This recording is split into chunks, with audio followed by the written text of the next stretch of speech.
How many of you have heard me at great length talk about what has happened in the past with respect to an adjudication in Canada where the BC Securities Commission ruled against me and fined me? Who has heard me talk about that at great length? And who has heard me talk about that a lot at meetings to a point where club members say, "Shut up, Mike," you've heard it over and over again. Now, let me ask you this is an important question. But when you get involved in projects and you work with me on projects, do you feel there's a great deal of transparency? Raise your hand if you Absolutely. and thoroughness, because that's something that's very very important. Raise your hand if over the last several years you think that I've gained your trust.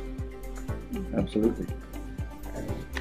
James, you're never raising your hand, you're just sitting there writing your notes. But I'll make you pay attention now. Okay, so everyone's hand's going up on yours. So here, James, do me a favor, raise your hand twice if you agree to the last two. Okay, we're good.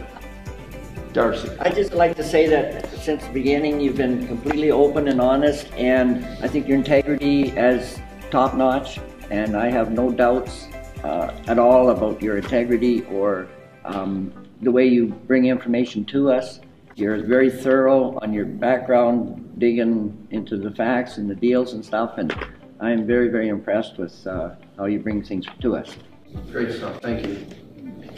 I do remember being brought to one of your personal residences to discuss some things, some questions that we had about some of the investments so that it could be thoroughly explained and so that your position and Jeff's position could be ironed out and things were... I think that's one thing I really tried in. Raise your hand if you've been to my house. Okay. And why do I do that? Because I want all the members of the club to feel very comfortable. And so come to my house where I live. You know where to find me, you know where I am. I've got a lot of stuff in there, it's packed in. And I have you come out there because, look, I want everyone to feel like it's a friendship, and I very much pride in it. Because it's one thing if I tell a story, it's another thing. Let me ask Fawn a question. How many of you made money in this room as a result of working with me? Okay. How many of you are happy that you've been working with me over the last several years? Okay. And I appreciate it because collectively, you guys in this small little group constitute millions and millions of dollars. But we're doing really, really well. I'll say as a testament that's very, very positive. Even in what we created as a club, and I'm very proud of the club members because in the last 2.5 years, we've created over 400 new jobs. But I got to tell you guys, I invited you guys back because I have a personal relationship with all of you. I certainly, I don't interact all the time with you guys, but I certainly consider you friends. So I'm very, very thankful, and thanks for sticking back and helping out a bit. So thanks very much, guys, and good night. All right, thank you. All right, thank you. And Sean, I appreciate it, buddy. Thank you. Thanks, Richard. Thanks, Gary. Yeah. Thanks, Darcy. Yeah. Really appreciate it. Yeah, he's a new guy. Welcome to the club. Thank you, Paul. Thank you. All right, brother. Thanks. So, Mike, I know you run a pretty successful investment organization, and I know there's been a lot of chatter on the internet, especially with the BCSC Commission in Canada. Can you explain a little bit more on what happened and why all that happened in the past? Yeah, sure. The BC Securities Commission had a civil adjudication that ruled against me, and they fined me for $40 million. I disagreed with the ruling. The regulators actually fully admitted that I had no personal gain and in fact lost more than any other single investor. What had happened at that point was I was doing a number of developments in Edmonton, Alberta, and at a time where the subprime mortgage crisis was occurring. And I actually misread the market in a way whereby I felt that the Canadian market would be much more stabilized, because in Canada you still had to put 20% down to buy a house, whereas in the United States there was negative amortization. There was qualification for loans with very little documentation. And it was all going well in Canada. I had pre-sold a few hundred building lots, but then what happened was the collapse of Lehman Brothers. When Lehman Brothers collapsed, what happened was Toronto-Dominion Bank, within a period of 30 days, called all land development loans in Edmonton. And so what happened was, essentially in a very short period of time, the few hundred lots that I pre-sold to builders, all that profit, all that money that had materialized essentially evaporated overnight. And all my payments were current with Toronto-Dominion Bank. I went to the finance minister at that time in Canada, named Flaherty, and he was not of any real assistance. There was a lot going on with a lot of people at the time, and essentially there was no need for it, because all my payments were current. I was in good standing, and Toronto-Dominion Bank came in and essentially canceled loans that were all in good standing, because it could, according to the contract, the finance facilities that I had set up with them.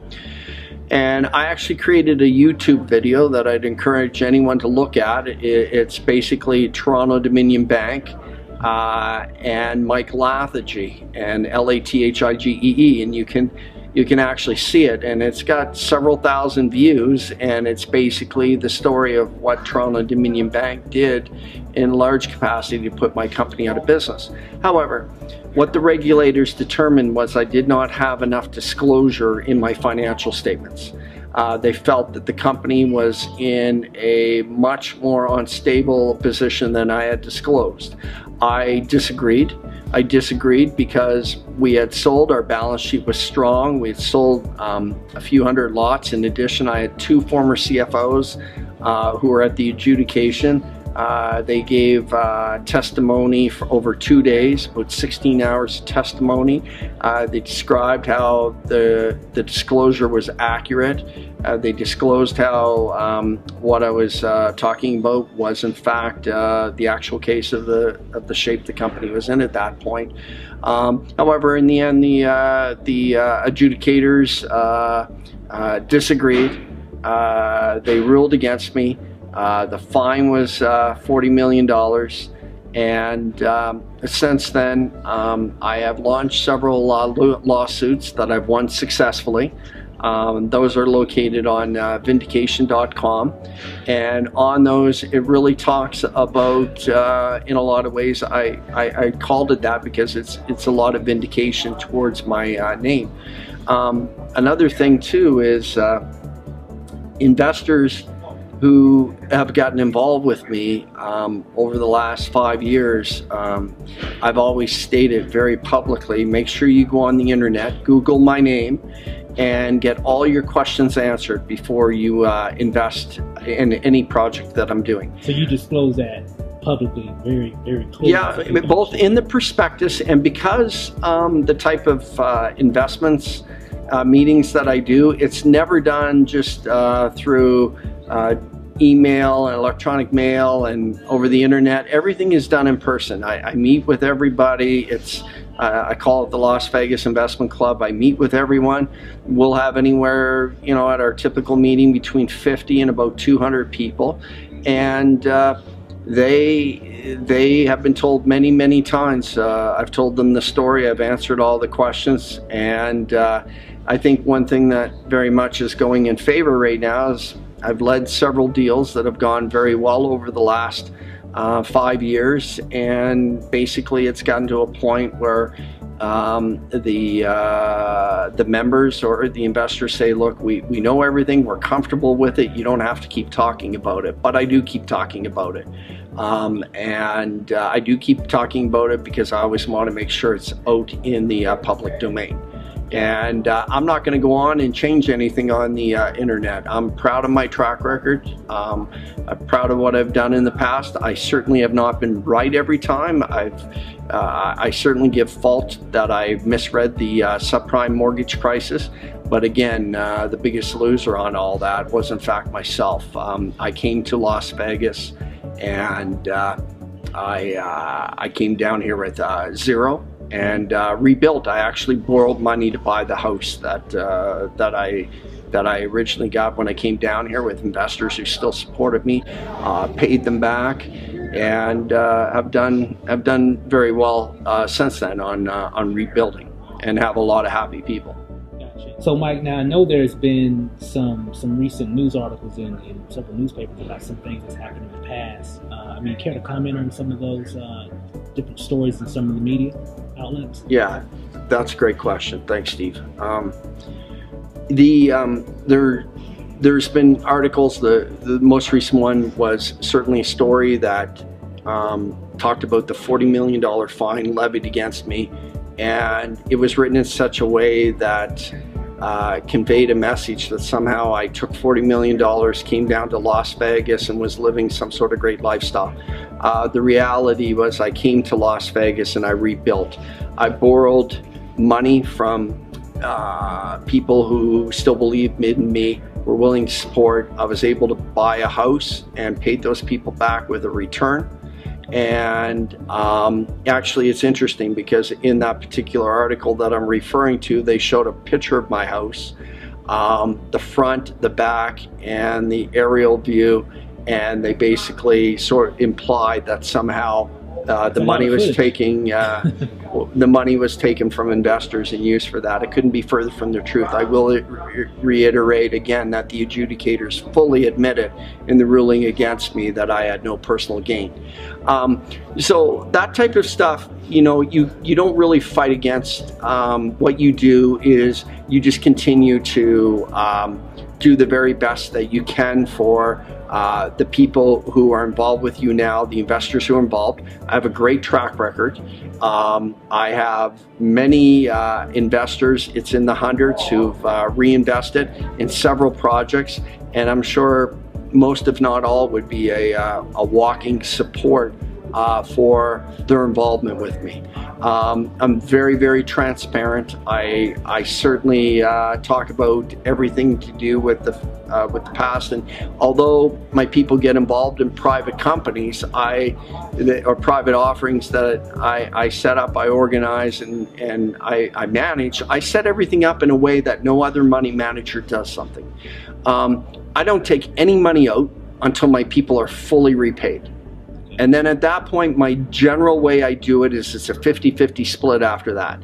In the last several years, we've had several projects we've got in. The investors have gotten all their money out, and now in some cases they're on a royalty stream. I'll give you a great example. There's a local tourist attraction that I loan money to. We collectively as investors loan money to. I worked as an advisor. I helped the company with a number of operational issues. It paid the money back in a year and a half. Now we have a 4% royalty stream indefinitely on the gross income. So that's an income stream that rolls in every month to all the investors. Everyone's very happy. That's one of several deals. I mean, talk a little bit about, I know your former partner, Earl Pasquale. Tell me, I know he got charged with some of the identical fines that you went through as well. Can you talk a little bit? Yeah, it's really unfair. Earl is probably he's certainly a pillar in the community in Vancouver. He's a man of high moral fabric, and Earl basically the way companies are set up is in Canada, limited companies, you need a few officers, you need a president, you need a secretary treasurer. I was essentially the president of all the companies, and Earl came on more than anything as an administrative clerk, and I called all the shots. I made all the decisions. Everything that happened in the organization was under my direction. And what happened in the end, because he was a director, he was also named in the adjudication that was ruling that came against us. It was completely unfair because he had no real participation in any of the decisions, and the entire amount of any fine, any responsibility should have been 100% my own. And I call him an innocent bystander. He's just a very, very decent man. Time will tell, and I think I've rebuilt over the last several years again here in Las Vegas in a very positive way. And what I do, it's funny, any negative article comes out, I bring it out to the investors, I show it to them, and I tell them to read it. It's unfortunate with how reporters and media wants to skew stories sometimes, but I'm all right with it. I deal with it, and I have a lot of happy people. I've certainly made mistakes in the past, but none of it has ever been intentional. And as I said, the biggest loser on anything in the past has always been me. But we're on a decent ride right now, and everyone's doing really well. That's awesome. That's great insight, Mike. Any final thoughts? Yeah, I think the final thoughts, the words of Winston Churchill in his shortest speech ever: never, never, never give up. And I live by that. I always say to people that, you often hear the story of people who are multimillionaires, they lose it, and then they're able to rebuild it again. And that's the situation I'm in. And I think it comes down to a lot of the fabric that makes up the person. It's really just, in the end, a situation where you just, whatever doesn't kill you makes you stronger. And I believe in a lot of those type of thoughts. So I just keep going, and I do my best every day. That's awesome, Mike. Thanks for sharing. Okay. Thank you, Steve. Michael Lathigee writes, "This letter details the irresponsible and unethical actions by TD Canada Trust in its handling of the repayment of its loan to Genesis. The drastic action taken against Genesis to achieve repayment of the TD Bank loan was both unnecessary and incredibly heavy-handed. At every opportunity, TD Bank deliberately pursued the most abusive course of action possible, without any regard for the substantial costs that would be borne solely by Genesis shareholders, and without any regard for the financial devastation their actions would inflict on the lives and savings of thousands of small investors. As the details of this situation are revealed here, I hope you are sickened, as I am to see how a privileged financial institution throws its weight around in a greedy grab for gain at the expense of citizens in its own communities. In short, TD Bank behaved like a swaggering neighborhood bully, showcasing bankers at their absolute worst."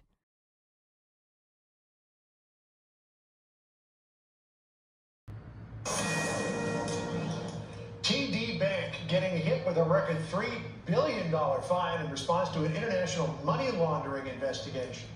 National correspondent Grip Jenkins is here in Washington with the story. This is the bank at which I opened an account when I was 7 years old. I couldn't ever imagine it being involved in something like this. Hey, John, this is a big deal. This is America's 10th largest bank we're talking about, which just became the first in U.S. history to plead guilty to conspiracy to commit money laundering, and they are getting hit with the harshest penalties, John, ever imposed for such violations. That $3 billion fine you mentioned, plus an asset cap that will prevent them from growing further. Now, federal prosecutors say cartels with ties to Mexico, China, and Colombia laundered hundreds of millions from illicit fentanyl sales, with bank employees well aware of what was happening, but did nothing to stop it. TD Bank created an environment that allowed financial crime to flourish. By making its services convenient for criminals, it became one. Bank employees openly joked about the bank's enabling of criminal activity. Over the past 6 years, TD Bank failed to monitor 92% of its transactions to the tune of $18 trillion with a T. In some cases, piles of cash were literally dumped on bank counters for deposit, and Garland cited one case, John, of bribing a TD Bank employee with more than 50 grand in gift cards. Now, the bank's CEO says this in a statement today: We have taken full responsibility for the failures of our U.S. anti-money laundering program and are making the investments, changes, and enhancements required to deliver on our commitments. Adding, money laundering is a serious global threat, and our U.S. operation did not maintain an adequate AML program to thwart criminal activity. Finally, the DOJ, John, has charged 24 individuals tied to money laundering, including 2 TD Bank employees. John? So just to say, people were coming in and dumping piles of cash in front of the teller and nobody thought, this is suspicious?